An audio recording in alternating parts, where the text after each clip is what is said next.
Primeiro, antes de tudo, né, professor, obrigado por ter aceitado o convite, ter conseguido aí um tempinho aí para me dar essa entrevista aí. Sempre uma honra, tá? Faz tempo que a A gente honra é se vê. minha, Fabinho, porra, a gente já se conhece há bastante tempo. Quando o Marquinhos me falou do convite, já aceitei, aí você me mandou, porra, sei das dificuldades que a gente teve por causa de horário, mas estamos juntos agora. Vamos lá, Isso aí. agora está livre.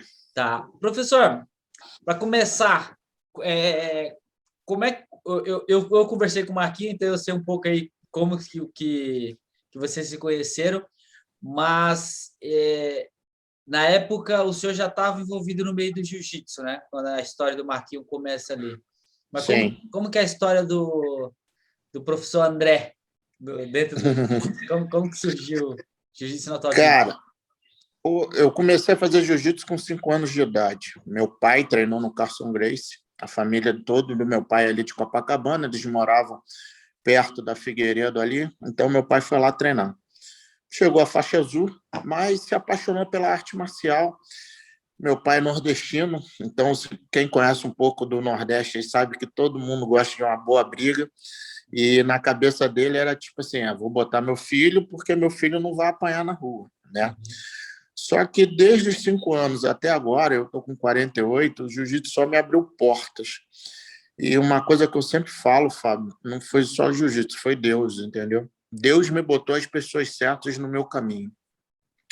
Podia ter passado por diversas mãos, como você sabe muito bem hoje no nosso esporte, o que tem de picareta aí é fora do normal, né? Pessoas que nunca treinaram ou que se treinaram um pouquinho e se autograduaram, né? E eu sempre caí em mãos boas.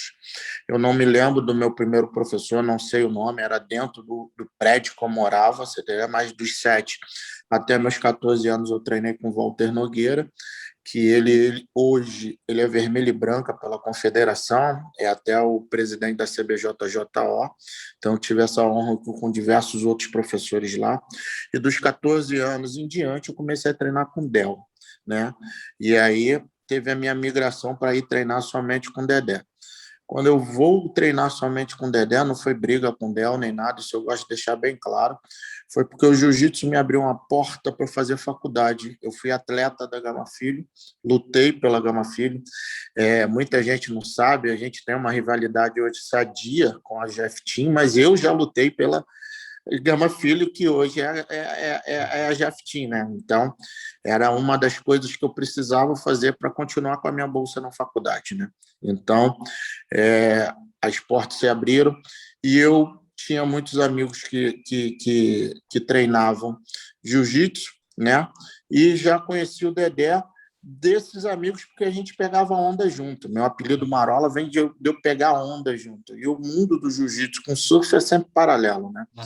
E com isso, quando eu comecei a fazer faculdade, a galera ia para a Zona Sul, então era mais fácil eu ir para a Zona Sul do Rio, treinar com o Dedé, para depois ir para o Melo, para treinar com o Del, para depois eu voltar para casa. Então, eu andava o Rio de Janeiro todo, estudando dentro de metrô, ônibus. Por isso que hoje em dia eu fico até um pouco revoltado, Fabinho, quando o neguinho fala assim, é difícil. Difícil e vai ser sempre difícil.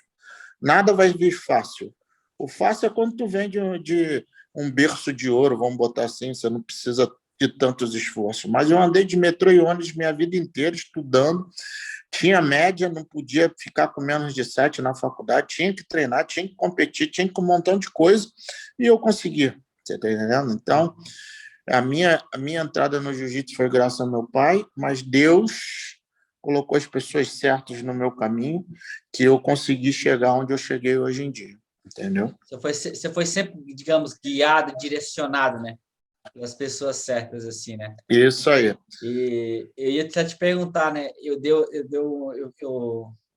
tentei achar o mesmo realmente o nome do primeiro professor ali, dando uma pesquisada e não encontrei. E onde as informações que eu encontrei dizia que você também não lembrava, não sabia, mas Não que lembro, não lembro.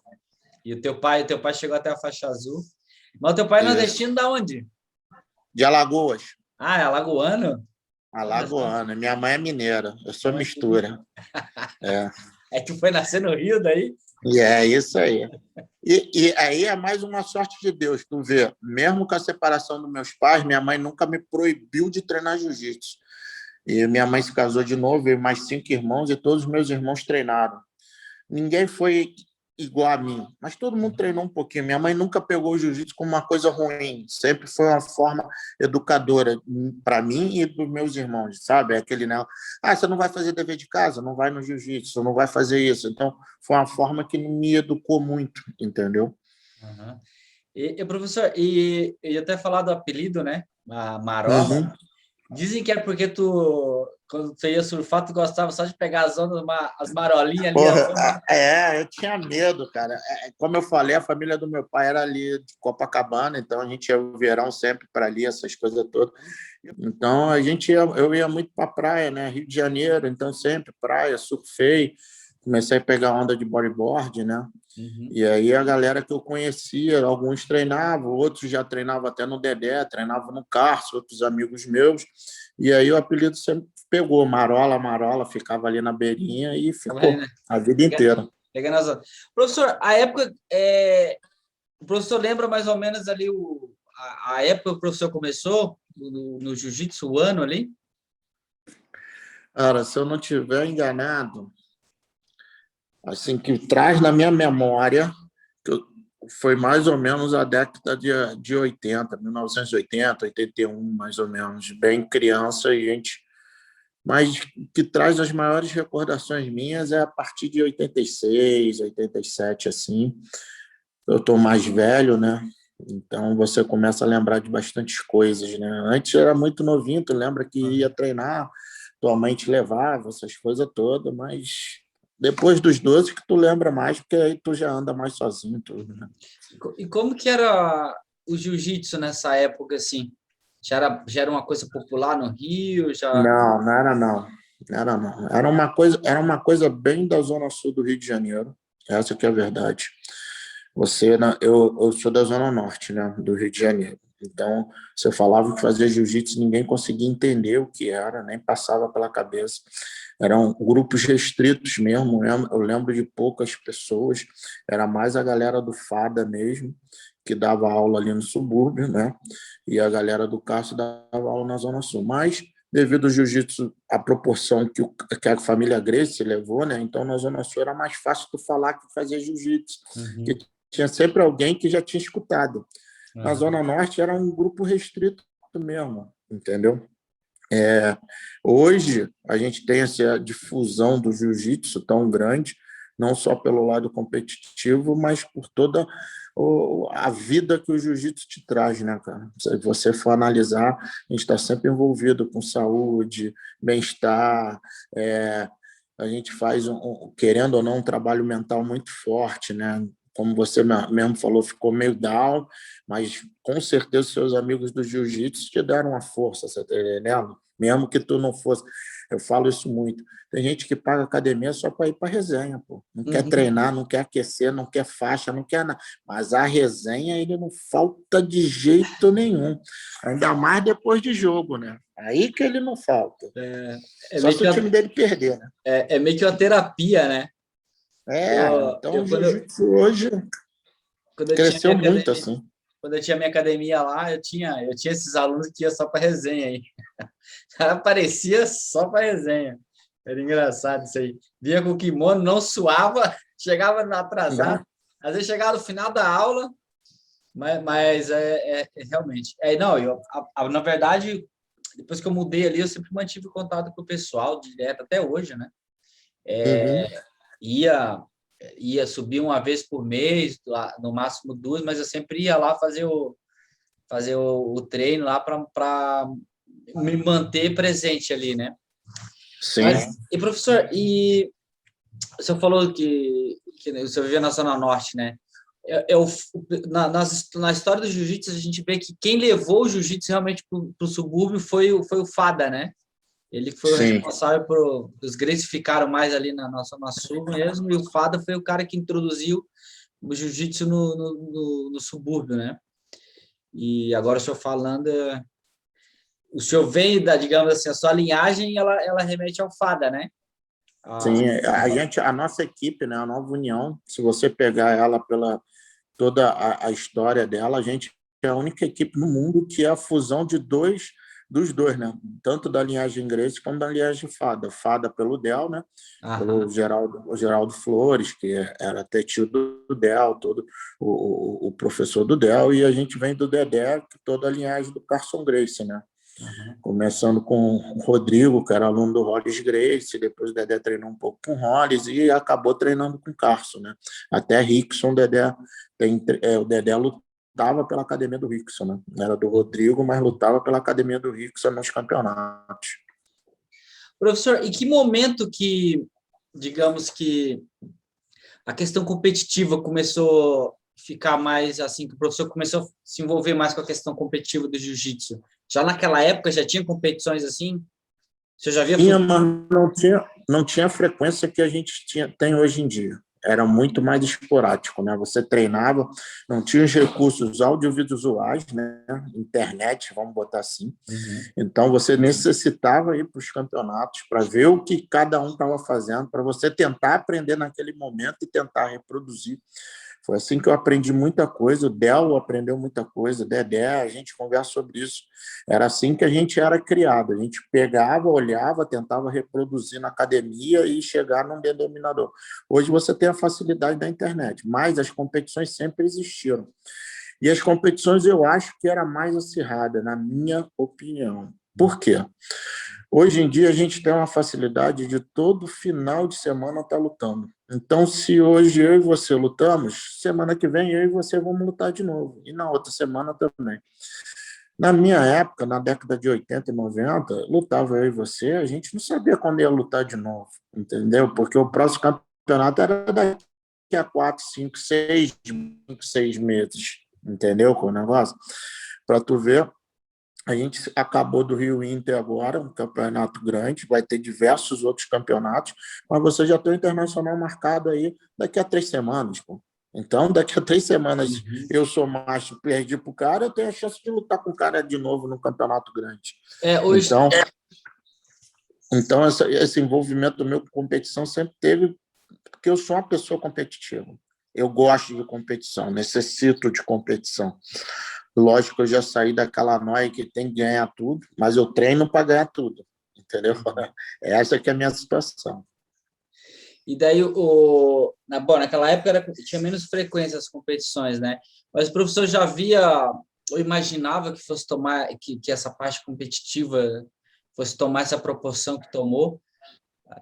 Não diria a nível mundial, mas naquela época o senhor já não imaginava, assim? Não. O que tu imaginava naquela época para ti? Não. O que o jiu-jitsu, o professor estudava, né? Falou que sempre se dedicou aos estudos. E qual era a tua ideia, né? O jiu-jitsu ia ser uma arte marcial para o professor praticar e o professor tinha um sonho de seguir uma profissão diferente? Como que foi essa... Bem, para você entender assim, o meu sonho, né? Minha mãe sempre teve restaurante, então ela queria que eu fizesse administração para tomar conta dos restaurantes.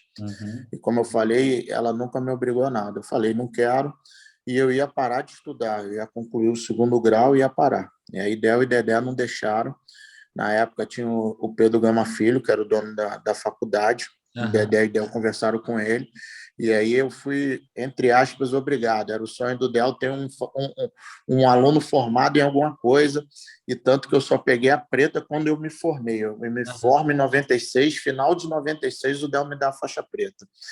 E eu não imaginava isso não, tanto que eu achava que o MMA ia passar por cima do jiu-jitsu e ia apagar o jiu-jitsu, porque eu sou da 2ª turma de treino de MMA e depois eu passei para a parte de trás, eu virei coach na parte de preparação física e coach na parte de chão, né? Eu fazia a parte de treinamento de chão de diversos atletas, José Aldo, Thales Leite, Bodão, Leonardo Santos, Marlon, Sandro, uma galera. Então eu achava que o jiu-jitsu ia acabar, vou ser muito sincero com você. Só que essa ida para os Estados Unidos e a maneira que foi vendido esse produto jiu-jitsu nos Estados Unidos e aqui na Europa foi muito diferente de como ele é vendido hoje em dia no Brasil. Por isso que eu acho que a cultura do jiu-jitsu foi muito bem aceita. Para você ter uma ideia, ver jiu-jitsu, eu rodo o mundo todo, mas você tem muito praticante e pouco competidor. Então, foi vendido a cultura mesmo. Faça jiu-jitsu que você vai ter um bem-estar mental e físico, vai viver com pessoas que têm a capacidade de melhorar a vida, essas coisas todas. Tipo o que muita gente procura hoje com algumas coisas, né? Que temos os coaches de autoajuda, livros de autoajuda. Você tem o jiu-jitsu para isso. Você pratica um esporte e vai ter essa autoajuda. Então, hoje, o jiu-jitsu, para mim, já passou o MMA há muito tempo. O MMA está numa caída muito grande. Hoje depende muito do UFC para viver do MMA, né? E o jiu-jitsu está independente, está crescendo bastante junto com a CBJJ e a IJP, né? E a CBJJM. Então, são três entidades assim que hoje, se você é um faixa branca que começou agora, dá para você lutar e ainda ganhar um dinheirinho ou ganhar uma proporção, entendeu? Mundial. Hoje é possível, digamos, viver do jiu-jitsu, né, professor? Na tua época, vocês nem vislumbravam isso, né? Nem deslumbrava. Vou viver de dar aula de jiu-jitsu, eu vou viver lutando de jiu-jitsu. Né? Se tu falasse isso naquela época, ninguém ia falar, até louco. Tanto que Agora, deixa eu só fazer um adendo nisso aí. A única coisa que eu fico revoltado, Fabinho, com várias gente que fala que hoje em dia não dá para viver de jiu-jitsu, mas ele não quer trabalhar com jiu-jitsu. Quando eu falo trabalhar com jiu-jitsu, o cara quer montar um horário, exemplo, de 8 às 10, e esse horário ele quer que tenha 300, 400, 500 alunos. Ele não quer trabalhar 8 horas igual você trabalha, eu trabalho, ou qualquer outra pessoa trabalha. Deu para você? Uhum. Ele quer trabalhar 2 horas por dia e ter 300, 400 alunos. Não vai ter. Jiu-jitsu não vai te dar dinheiro. Isso tudo é verdade. Agora, se você trabalhar igual a vários você conhece, Pelé é um, que você sabe muito bem, Marquinhos e vários entre outros. Se você trabalhar 8 horas ou 10 horas, que é uma coisa normal para qualquer pessoa no mundo, você vai ganhar dinheiro com jiu-jitsu. Claro. Na época que eu montei a minha academia lá em Joinville,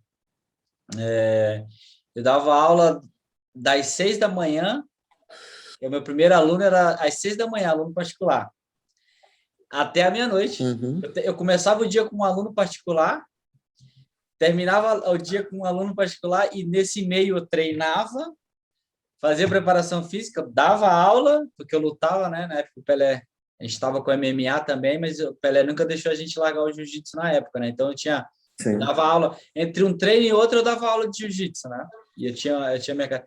E você falou agora da quantidade de horas, cara, naquela época acho que eu nem parava para pensar se cansava ou não. Quando você vive do jiu-jitsu ou do esporte, é uma coisa que você faz é uma coisa que você gosta, né? Então você nem presta atenção, assim, pô, tô muito cansado. Hoje eu lembro, assim, que a rotina que eu tinha era uma coisa de louco, que era gostoso. Sim. Era gostoso. Muito. Tanto que eu agora estou aqui, eu montei aqui tô montando aqui a P11 Argentina, né? Tô montando aqui. Eu vi. Tô trabalhando com isso agora. Tô tentando estabelecer, né?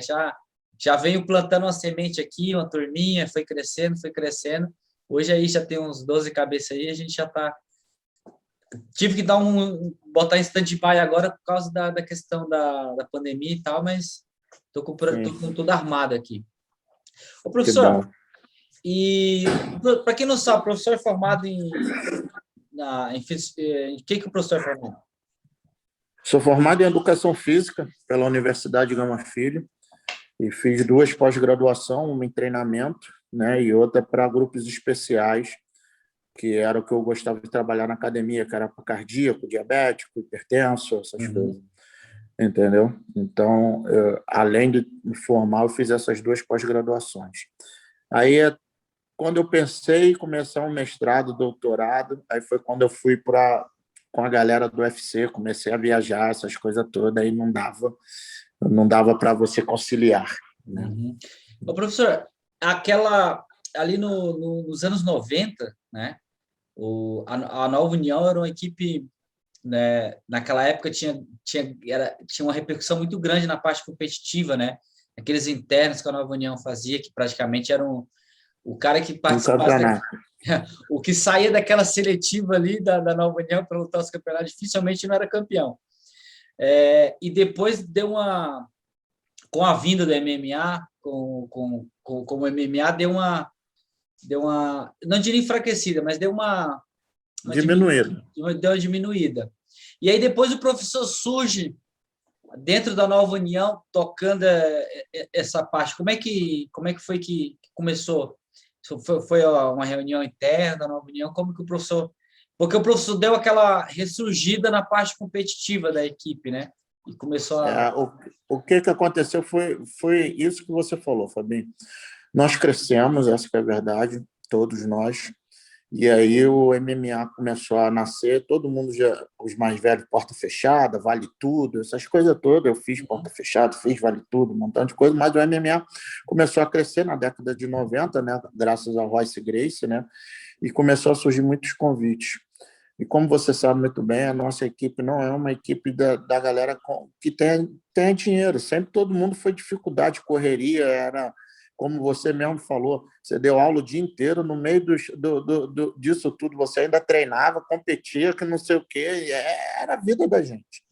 E aí você pinta o MMA, com as possibilidades de viajar e de você ganhar um dinheiro que dificilmente você ia naquela época ganhar. Então, nossa equipe toda de competição migrou para o MMA.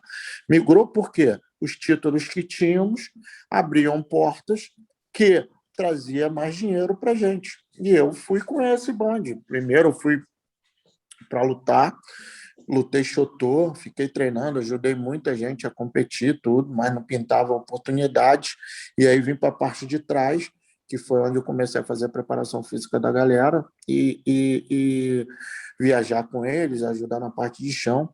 Só que aí eu comecei a ver, Fabinho, a nossa equipe cair. E isso me preocupou muito. Eu sou uma pessoa que sou muito família, gosto muito de meus professores, tenho uma gratidão enorme. Eu acho que se eu hoje cheguei onde eu cheguei, lógico, trabalhei para isso, fiz por isso, mas eu tive minha equipe sempre por trás e me ajudando. Não fiz nada sozinho. Fiz o meu papel, que era treinar e competir e me especializar, mas minha equipe me ajudou. Então, quando eu vi isso, numa conversa com o Del e Dedé, eles me deram essa carta branca para eu começar a trabalhar de novo. Então, eu comecei a trabalhar de novo com jiu-jitsu, comecei a trabalhar, agregar de novo. E hoje a presidência da nossa equipe está com o Leonardo Santos, né? Não que o Del e Dedé foi mandado embora nem nada, eles são os donos, são os fundadores, mas igual em qualquer empresa, eles não são o CEO, né? O CEO é o Leonardo Santos, é o comando final. Lógico que eles orientam, lógico que eles dão um palpite dele, mas eles deixam a gente andar. Isso que é a melhor parte. Isso que é a minha maior felicidade. Quando eles me deram carta branca, lógico que eu errei, não vou falar que eu não errei, mas eu tive mais acerto do que erro, e quando eu errei, eles conversaram comigo, e quando eles tiveram que me protegeram, que eu fui muitas vezes interpretado mal, e muita gente jogava pedra sem saber, mas hoje eu fico muito feliz que a nossa equipe está voltando. Graças ao Clebinho, meu irmão, Leonardo Santos, Feijão, Osvaldo, Polenguinho, Marlon, a galera está entendendo que a gente precisa voltar a competir, entendeu? E a reestruturar. Eu acho que tem um problema grande, uma lacuna grande dentro da Nova União, que é nós, quando eu falo nós, eu, Feijão, o Léo, muita gente conseguiu aprender, Pelé, conseguiu aprender diretamente com Del e Dedé. Ou então com essa galera da primeira linhagem dos caras. O problema foi quando começou a descer muito. E aí a qualidade começou a se perder. E com isso começamos a decair muito. E aí a galera não sabia mais como fazer e ficava com vergonha. Por isso que nós estamos voltando a ensinar mesmo o professor. O que deu certo agora nesse Rio Inter, lógico que foi os atletas tudo, mas a gente está reensinando os caras a como dar aula, como fazer um campeão. Porque fazer um campeão é complicado demais, muito, muito complicado. E se você não estiver preparado, você não sabe como conduzi-lo até ele ser campeão, sabe? Por isso que uma frase que o Feijão sempre fala, e eu uso muito isso, e é a maior verdade, mesmo o cara sendo um preta muito bom, ele demora 2 a 3 anos para subir num pódio de mundial. Então, o cara é muito bom e ele vai demorar 2, 3 anos para subir num pódio de mundial. Então, imagina o cara que não é bom. Ele vai demorar 10. E se eu não tiver essa bagagem para começar a treinar, melhorar, estudar, ver como é, não vai adiantar. Então, é esse que é nosso foco hoje em dia, dentro da equipe, reerguer esse gigante que estava adormecido, essa que é a verdade. O Léo está fazendo de tudo para trazer mais atletas, essas coisas todas. Quando eu falo de tudo, financeiramente, entendeu? E nós, professores mais antigos, tudo, a gente está com vários planejamentos da gente trazer esses professores para perto para eles começarem a entender novamente como é que faz um campeão, entendeu? Então, eu fico muito feliz por ter dado esse start, mas não teria nada se não tivesse essa continuidade, principalmente que hoje quem está mais à frente disso tudo é o Clebinho, é o gás novo nosso. Você está entendendo?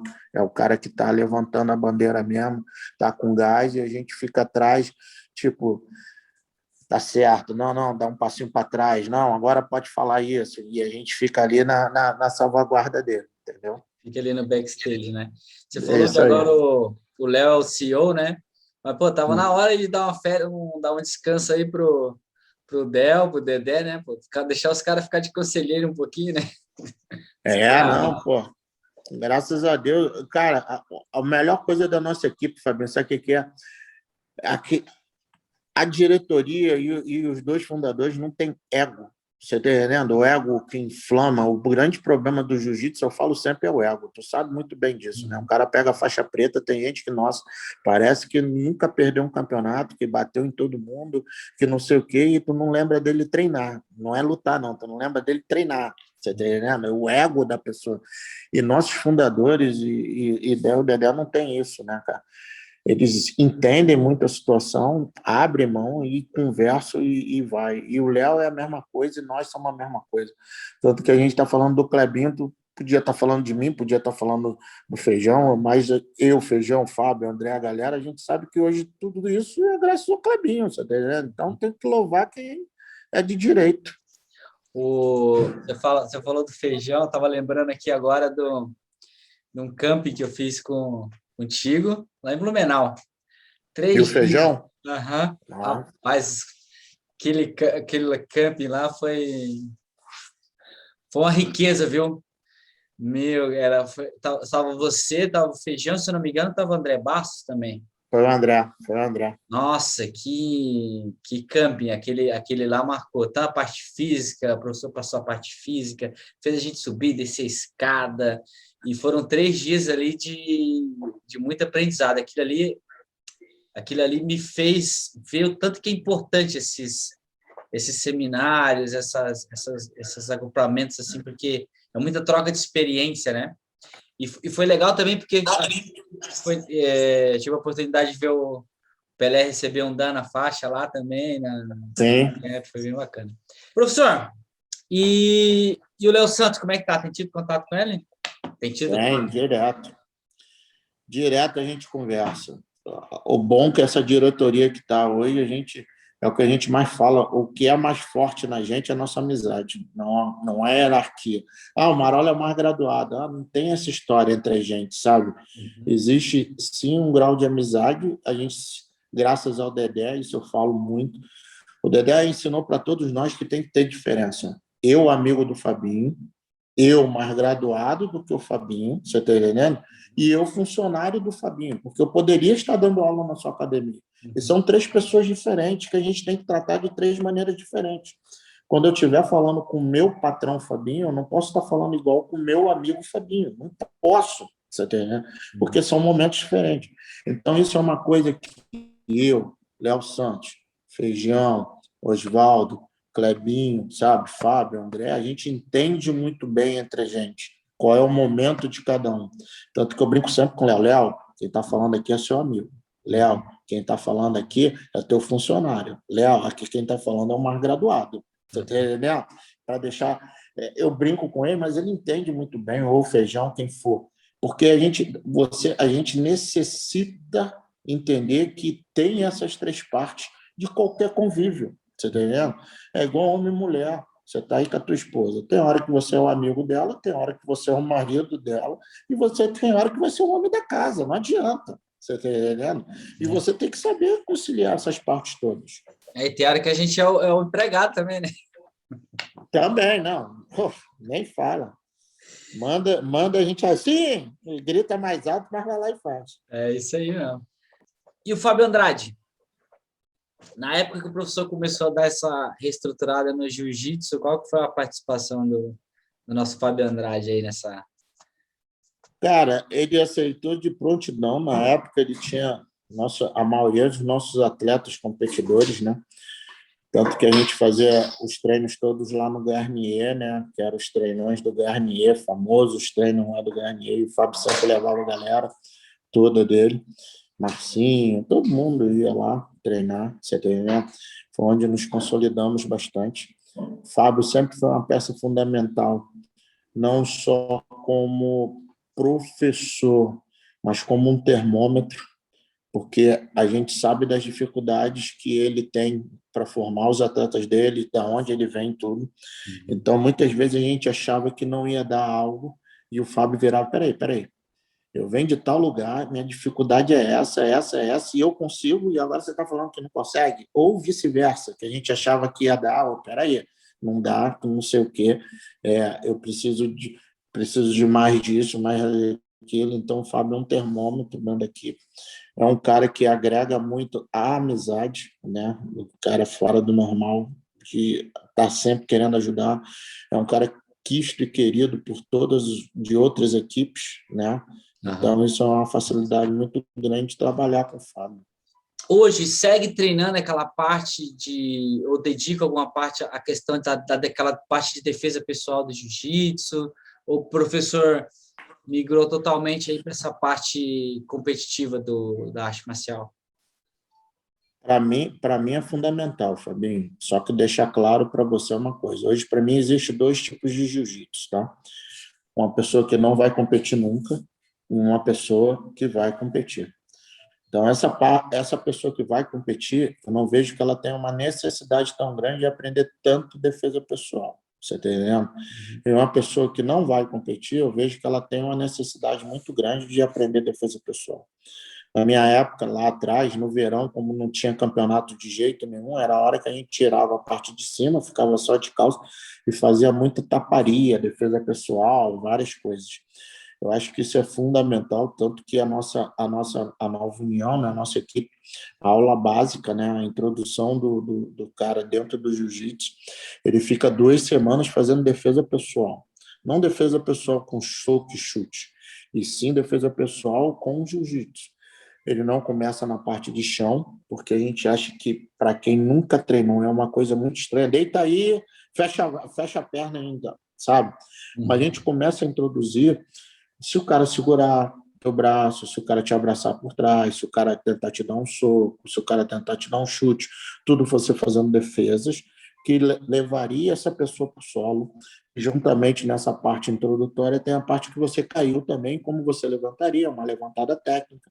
Você compete, você treina, tu sabe a importância que uma levantada técnica tem até hoje. Se tu não sabe fazer levantada técnica, tá ferrado. Não precisa nem ir para a defesa pessoal. Tô falando por competição mesmo.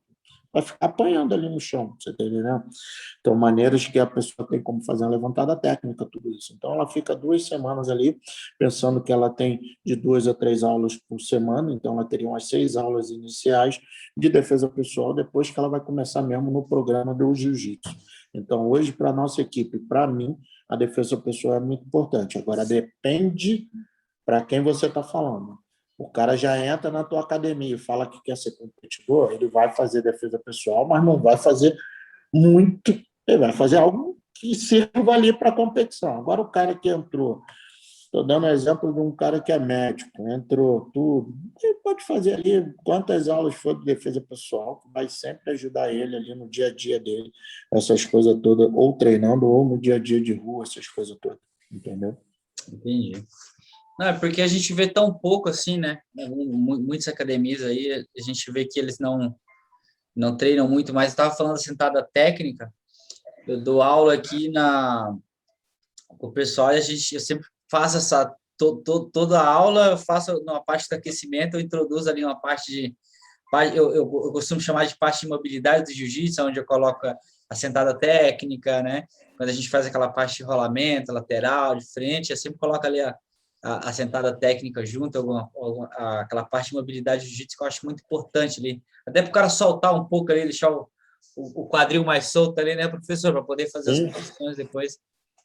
Fabinho, tudo isso que tu falou assina embaixo. Eu vou falar mais ainda. Você falou de defesa pessoal, mas tem muita gente que esquece até o rolamento. E aí fica difícil de aprender outras técnicas. Se você for analisar o berimbolo que hoje todo mundo faz é nada mais, nada menos que um rolamento. Se você botar ali em prática, é um rolamento. Por que as pessoas têm dificuldade de fazer berimbolo? Porque elas não sabem fazer rolamento. Você está entendendo qual é o negócio? Então, não é só a parte de defesa pessoal. Tem muitas academias esquecendo a parte de defesa pessoal e a parte de rolamento, que é uma técnica do jiu-jitsu ou do judô que serve para você não se machucar. Essa que é a verdade. Professor, agora a gente falando dessa questão de defesa pessoal, assim, a gente sabe que hoje tem, que nem você falou, tem muita academia que não ensina mais isso, né? Tem muita academia que o cara, né, não criticando, mas é que a gente vê que muitas academias viraram meio que igreja, né? Cada um tem a sua doutrina, né? Faz de um jeito e tal, começa de joelho, não tem rola em pé e tal, não ensina queda, né? O que o professor acha dessa questão das projeções, né? Porque o próprio professor é muito conhecido com aquele seu Inagui que o senhor gosta de dar nas lutas, né? Então, qual é o importante? Porque você vê que muita gente hoje, até por causa do lado competitivo, acaba já fazendo uma puxada, puxando para a meia, puxando para a guarda, e a gente não vê mais tantas projeções no jiu-jitsu, né? Mas, pô, o professor sempre vi, Seoi, o Pelé, adora dar um Seoi, já ganhou de faixa preta de judô, dando Seoi, né? Sim. Por que o professor acha que hoje em dia a gente perdeu um pouco essa cultura das projeções, assim? Devido a isso, Fabinho, muita gente não está ensinando rolamento. Então, é mais fácil não ensinar queda, porque aí o risco, por ele não ensinar rolamento, diminui. O que você falou ali, que o rolamento, na sua opinião, está dentro da defesa pessoal, eu não discordo de jeito nenhum. Para mim, eu aprendi separado, mas se você for analisar, tem todo um contexto na defesa pessoal, o rolamento. Principalmente porque é disso que você falou, eu posso tomar um empurrão mesmo e cair no chão, e como é que eu vou saber, primeiro, não me machucar, e depois, como me levantar? Você está entendendo com o negócio? Então, hoje eu vejo que muita gente não ensina rolamento, com isso ele não ensina a queda, e ele vai diminuindo o aprendizado do aluno. Por quê? Se o aluno não sabe cair, diminui muito a probabilidade dele de treinar em pé. Então, você nem sabe se o cara poderia derrubar muito bem alguém. Você está entendendo qual é a situação? Então, quando me falam assim, o faixa branca não pode pular na guarda, criança não pode pular na guarda. Eu concordo. Mas por que você não concorda, Marola? Explicação para mim. O faixa branca ainda não passou por muitas vivências. Na hora da competição, ele pode machucar o joelho. Não é rolamento, nem é nada. Não é de não saber cair, é de não saber se posicionar. Da mesma maneira, a criança. Muitas vezes você deu aula para a criança, eu sei disso, entendeu? A criança pulava, a outra não aguentava e ia de cabeça na cabeça da outra, quebrava o nariz, batia na testa, é muito perigoso, por não ter essa força ainda. Agora, se a pessoa já tem um conhecimento de jiu-jitsu, por que não ensinar queda? Você está entendendo? É igual para mim, o faixa branca pode dar chave de pé. Mas sabe como eu ensino nas minhas academias e peço na minha associação? Ninguém pode dar chave de pé no branco, porque ele não se machuca aplicando a chave de pé, ele se machuca tentando sair. Então, ele primeiro vivencia a técnica, fica dando chave de pé nos outros, a torta direita, essa que é a verdade, mas ele mesmo não toma chave de pé.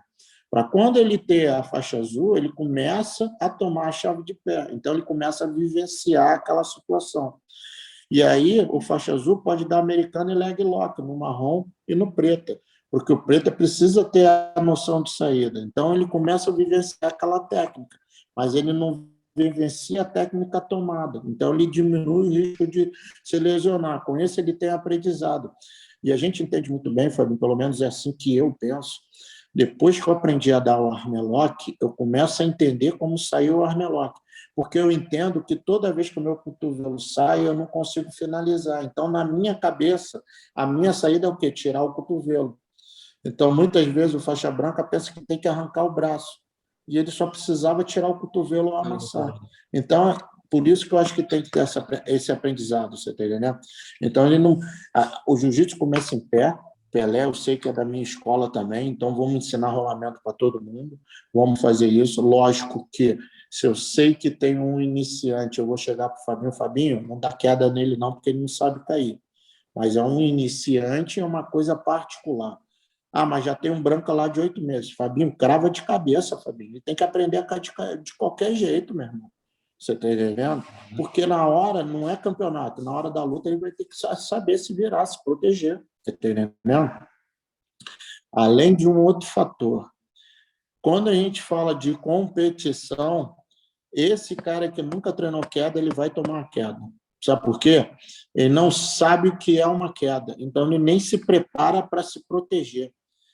Você aprendeu a se defender bem de baiana, porque você treinava MMA, sabia que toda hora ia alguém entrar nas tuas pernas. Então, você já ficava meio curvado e já estava... Imagina se fosse no Muay Thai. O que acontecia? O cara...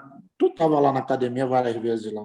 Chegava alguém do boxe ou do Muay Thai, quantas baianas ele tomava na vida? 300.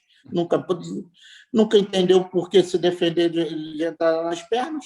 Nunca Entendeu? precisou, por quê? Por isso que tem essa necessidade. Entendeu? Por isso que é necessário ensinar tudo. Eu posso sim, mais uma vez reforçando. Fabinho, esse aqui não sabe cair, então não dá queda nele. Até ele poder, pelo aprendizado, agora o Fabinho pode dar queda à vontade aí. Eu sei que o Pelé fez isso, eu sei que você fez isso, porque a gente aprendeu o rolamento e aprendeu da queda, pô. Não, eu sinto muita falta de ver, às vezes. E já chegou ao ponto de um aluno chegar e falar assim, mas jiu-jitsu tem queda? O cara começar na academia. Falei, pô, claro que tem. Não, achei que só... Tanto que vale 2 pontos. Não, Tanto que vale 2 pontos.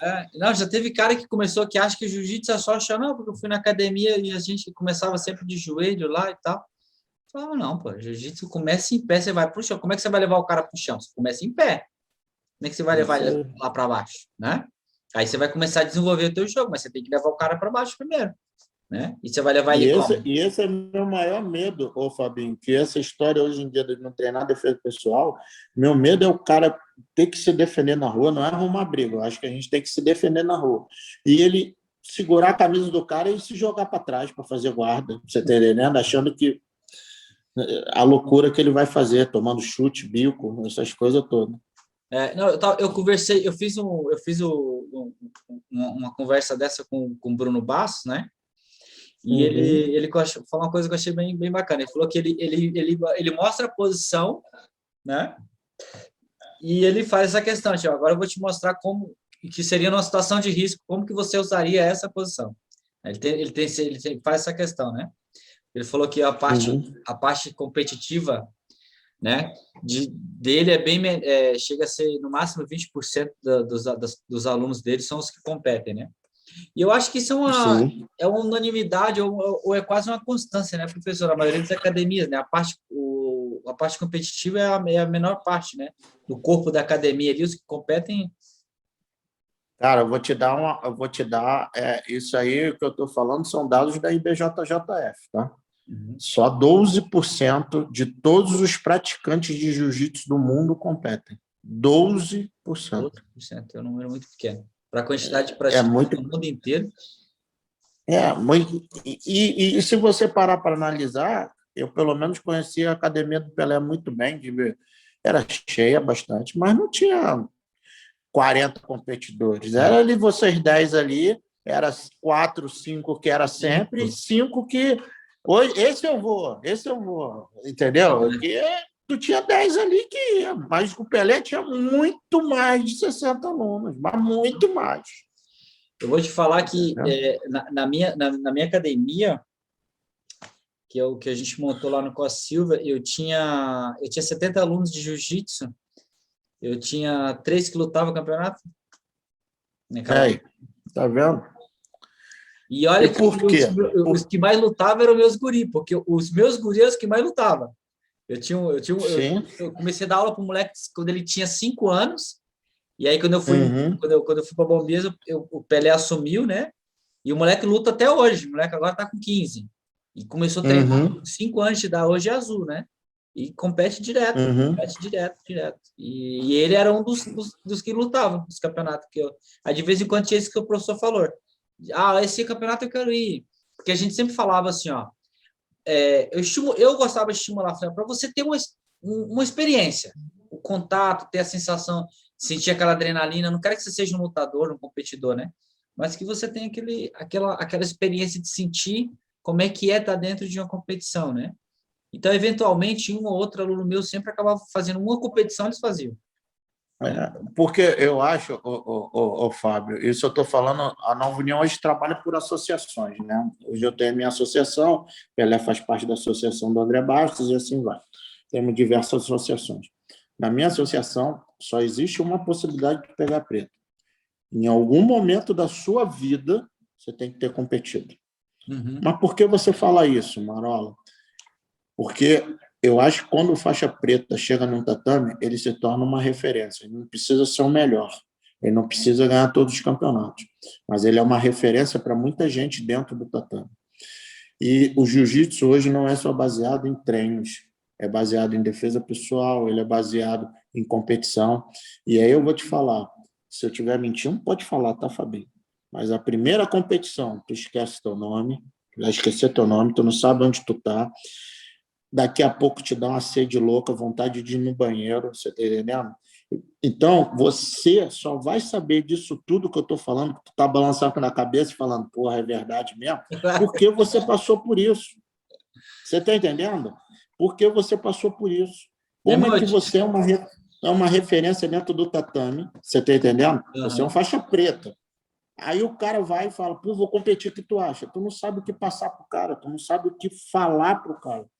Eu não quero saber se ele competiu na branca e nunca mais competiu, se competiu só na preta. Eu não quero saber. Eu quero que dentro do histórico dele, até ele pegar a faixa preta, ele tenha uma competição na vida dele. Ah, tem que ser mundial. Não, não. Uma competição qualquer. Porque isso que eu falei acontece em qualquer uma. Em qualquer uma vai acontecer. Não, professor, sei que eu até fiquei lembrando aqui agora, a primeira competição eu fiquei até surdo. Aí, é foda. Eu fiquei até Meu surdo. irmão, o Fabinho, eu já peguei aluno, perdeu, lógico, saiu do tatame. Primeira coisa que ele falou, aonde eu tô? E eu fui de carro com o cara, tipo assim, o cara falando tudo. Ficou estorteado, pô. Eu falo para ti, né, dependendo, assim, às vezes não é nem a primeira. Por exemplo, eu lutei o Open em Brasília uma vez, o Open Internacional lá em Brasília. Meu Deus do céu, eu fiquei tão pilhado com aquela competição que eu terminei a luta, meu irmão, voltou tudo, comecei a vomitar no ginásio, né? Sim. É uma... Tanto que eu tenho uma coisa, Fabinho, que tu vai concordar também. O cara mais importante depois que tu luta, até hoje, o cara mais importante que luta é qualquer um que chegue com a garrafa d'água perto de você. Qualquer um. Eu falo isso. Cara, vai vir um Del, vai vir um Dedé e você com garrafa d'água. Eu vou esquecer Del, Dedé e vou lá em você na garrafa d'água. É o que eu mais quero, é uma água mesmo, depois de ter lutado. Independente se ganhou ou perdeu. E é gostosa aquela água, entendeu? né? Aí eu falo, porra, tem até outro sabor, meu irmão. Não tem nem sabor de água. E isso que eu estou falando, só sabe quem lutou, bicho. Sabe por quê? Eu falo, galera, de repente tu não sabe o que ajudar. Sabe que tu pode ajudar muito? Uma garrafinha d'água, meu irmão. Quando tu vê o cara acabou de lutar, tu dá uma garrafa d'água pro cara, você vai ser o cara mais importante da vida do cara ali naquele momento. Porque ele não vai te esquecer nunca. E só sabe isso, Fabinho, porque tu lutou, é que tu falou, botou tudo para fora, mas depois tu queria o quê? Água, pô. Água. E eu sempre falava para meus alunos, cara, eu falava, não dessa forma que o professor falou, como exigência, né? Eu sempre falava, vocês têm que ter uma experiência, pelo menos uma vez na vida, de lutar. Eu não quero que você seja competidor, mas eu quero que você tenha experiência. Então, assim, o campeonato, o ano inteiro tem campeonato, né? Então, escolhe um. Fala, eu vou lutar esse, né? E porque eu acho importante realmente o cara ter essa experiência de sentir exatamente o que o professor falou. Como é que você vai falar para o cara, dar uma instrução para o cara que tem 2 lutas para fazer, ou que acabou de defender, que está com um golpe encaixado, como faz para sair, qual que é a sensação de, né? Ou quando o Pelé falava, Sim, pô, como é que você vai dar, você luta MMA, você vai botar as pessoas para lutar MMA sem nunca ter entrado no queijo, ter tido a experiência de essa questão da academia fechada aí que o professor falou, porra, na década de 90, meu Deus do céu, que tinha desses negócios desses ringues de academia fechada, ó, fecha aí, vai lutar os dois. Esse negócio de terminava a aula, lá no começo, 98, por aí, treinava, a parte de defesa pessoal era os tapão.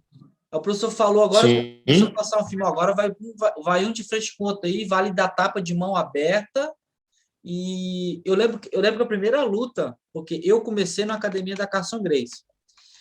Eu lembro que, uhum, eu lembro que eu estava treinando e chegou um cara lá que tinha falado alguma coisa lá, que o jiu-jitsu não funcionava e tal, tal, tal, e o cara grande, né? O professor falou, não funciona, não funciona, tá, vem cá. Sai na porrada ali, pode descer a porrada no Fabinho ali. Eu baixinho, sempre fui o menor da turma, e o cara grande, naquele sim. ali, não, naquele ali, pode descer a porrada, só vale tapa de mão aberta, hein? E aí fechou a academia, e quando eu fiquei, eu falei, professor, não, vale. E na época eu era branca ainda, professor, daí o cara veio me dando tapão, tapão, um cara maior do que eu, carrei nas pernas e botinha nele, Sim. botinha nele, ele quis me dar uns E ficou piroca, desesperado, ficou desesperado. gritando. E aquilo foi tão automático para mim, e por que eu estou comentando isso? Porque o jiu-jitsu, além de ser um esporte maravilhoso, ele te dá uma autoestima e Sim, uma alta confiança tão grande que isso te transforma, né? Eu comecei a treinar jiu-jitsu porque eu era um molequinho, o menor da turma, e sempre tomava uns pedalos Robinho na cabeça, né? A molecada, né? E depois que eu comecei a treinar jiu-jitsu, o jiu-jitsu me transformou. Você não olha, mas você olha para cima, você se sente vivo, assim, sabe? Então, é uma coisa que eu nunca consegui deixar na minha vida, né? Foi de treinar jiu-jitsu, de estar dentro do esporte. Então, mudou a minha vida. Tá? entendi tudo. Tanto que eu falei que eu vou contar 2 histórias, se tu permitir, Tá, rápidas, manda bala. dentro desse assunto. Uma, no tempo da rivalidade, né? Jiu-jitsu e luta livre, que eu peguei muito bem isso. O Dedé abriu portas para o Ruas Vale Tudo, né? Tanto que tem até a entrevista do Carson Gracie, puto com o Dedé, essas coisas todas. Mas o Dedé abriu e a gente treinava com os caras da luta livre, foi onde eu conheci o Marcos Ruas, Pedro Rizzo.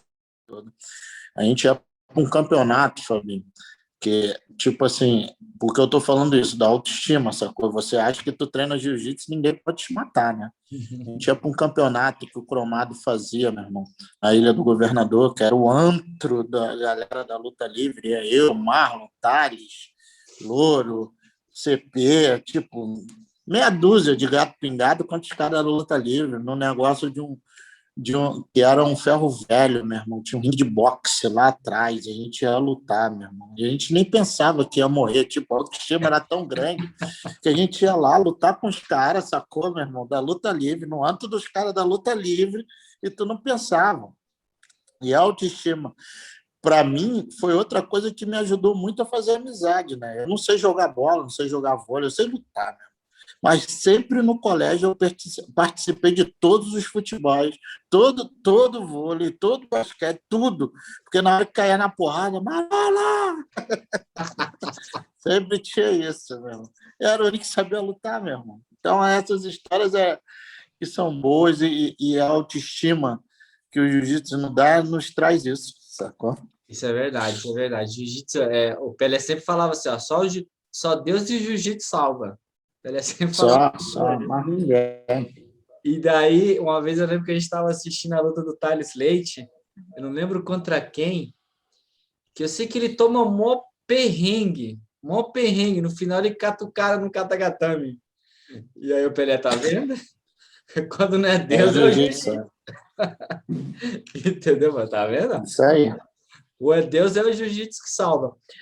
Como que o professor vê o jiu-jitsu nos próximos 10 ou 20 anos no futuro? Na minha opinião, ô, Fabinho, eu acho que o jiu-jitsu vai tomar uma proporção muito grande como uma grande ferramenta, não só educacional, você está entendendo? Como uma grande ferramenta.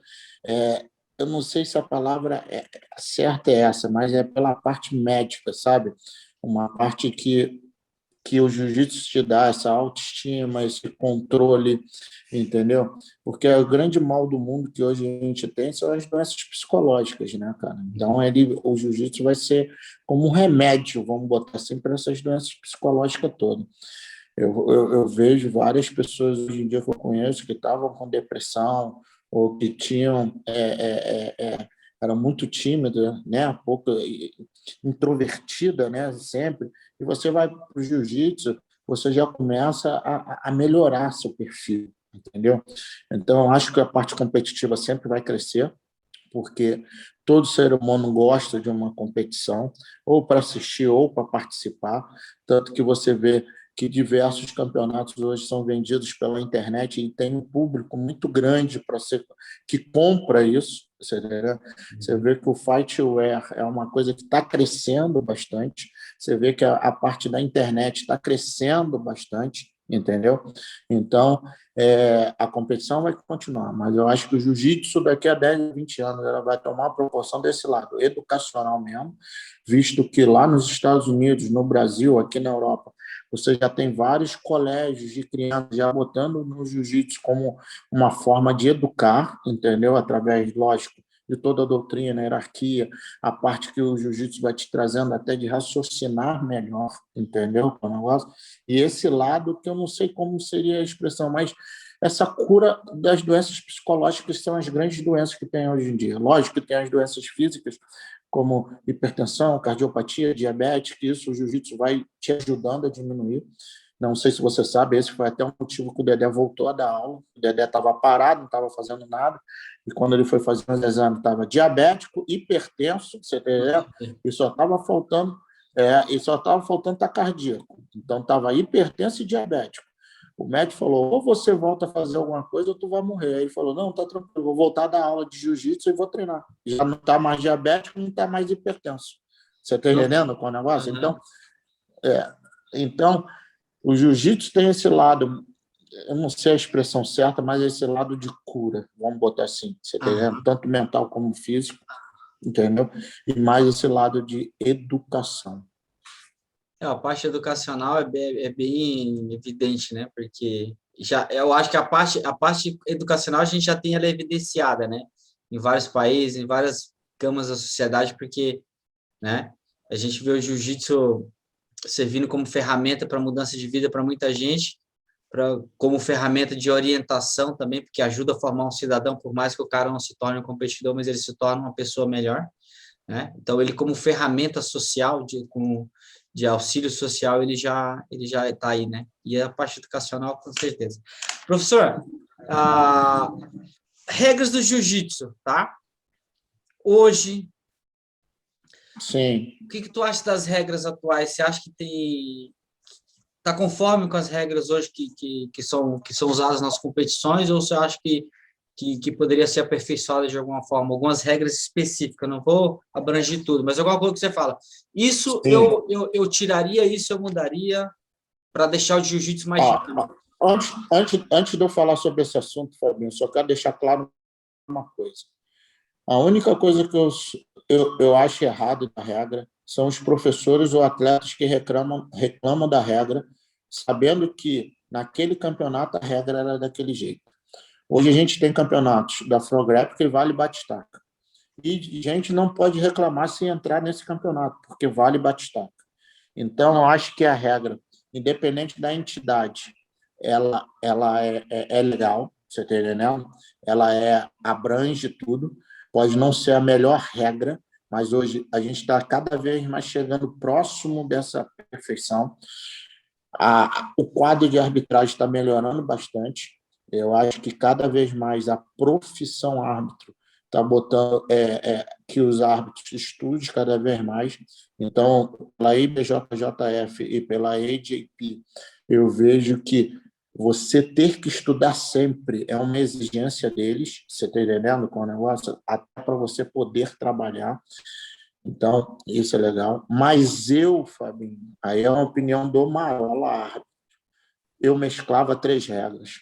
Eu acho que tem coisas legais na CBJJ, eu acho que tem coisas legais na AJP, eu acho que tem coisas legais na CBJJE, você está entendendo? E eu acho que tem coisas legais na SAF.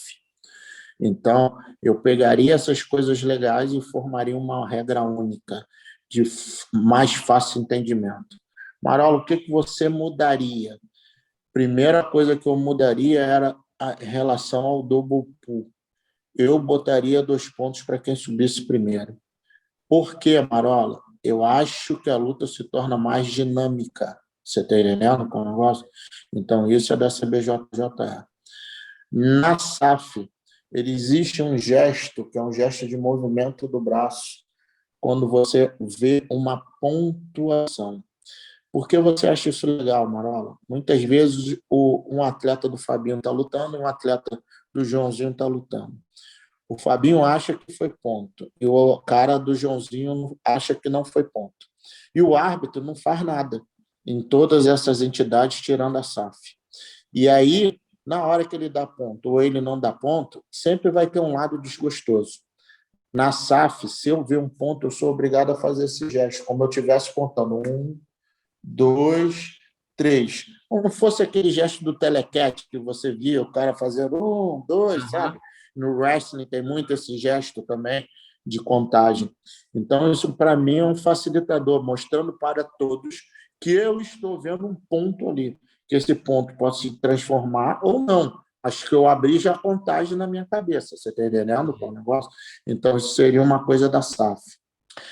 Da AJP, o que eu gosto muito é o placar, quando eu estou marcando uma punição, aparece no placar. Todo mundo está vendo que eu estou contando aquele tempo no placar, e o tempo reduzido também. E da IBJJF, eu acho que todas as regras se baseiam nela, então é a entidade que mais começa a estar sempre um pouco mais à frente das outras, tentando buscar o melhor, então ela sempre está inovando. Mas eu acho que eu pegaria essa inovação da IBJJF, juntamente com essa marcação de ponto da SAF, os 2 pontos da CBJJE e essa marcação de punição. Então, transformaria numa regra. Você está entendendo qual é a situação? Sim, sim. Mas não é assim. Então, por isso que no começo da minha resposta eu falei, o que eu fico mais bolado é quando o professor reclama da regra. Então, ele não tinha que entrar. Você está entendendo o negócio? Não entra porque ele não pode reclamar de uma coisa que já está escrita. Ele não pode... mas lá na SAF é assim, mas aqui não é SAF. Lá na IBJJ é assim, mas aqui não é IBJJ. É isso que as pessoas têm que entender. Não adianta fazer comparações. Ou você Cabe, né? entende, ou você não entende. Não cabe, né? Se Isso aí. você for para uma competição que você sabe que vale bate-staque e depois reclamar porque o competidor sofreu um bate-staque, é complicado, né? E hoje o que eu mais vejo nessas entidades todas que eu falei é a procura de estar todo mundo com o mesmo pensamento, você está entendendo, Fabinho? Mesmo que você não considere aquilo por outras vertentes, mas hoje todo mundo vai pensar de uma única maneira. Deu para você entender? Sim. Essa que é a grande preocupação da IBJJF e da IGP, que eu vejo. É que a grande maioria dos árbitros dele pense da mesma maneira, para minimizar os erros. Os erros acontecem quando o Marola dá ponto e o Fábio Andrade não dá ponto. São 2 pessoas, 2 ícones dentro da arbitragem, né, que estão sempre arbitrando, com pensamentos diferentes. E essas 2 entidades estão tentando fazer que todo mundo pense igual, através de quê? Cursos, palestras. A gente tem nossos grupos que a gente está sempre conversando sobre pontuações, essas coisas todas, entendeu? Bacana. Professor, e para finalizar, agora é de verdade, como que o Marola foi parar em Portugal? Como é que foi essa mudança para aí?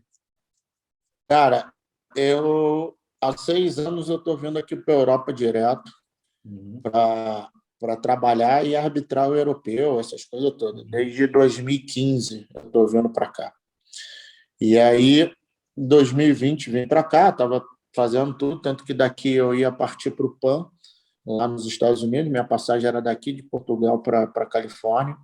E aí fui pego aqui na pandemia. Não conseguia voltar para o Brasil, porque a companhia aérea que eu tinha passagem não fazia Brasil.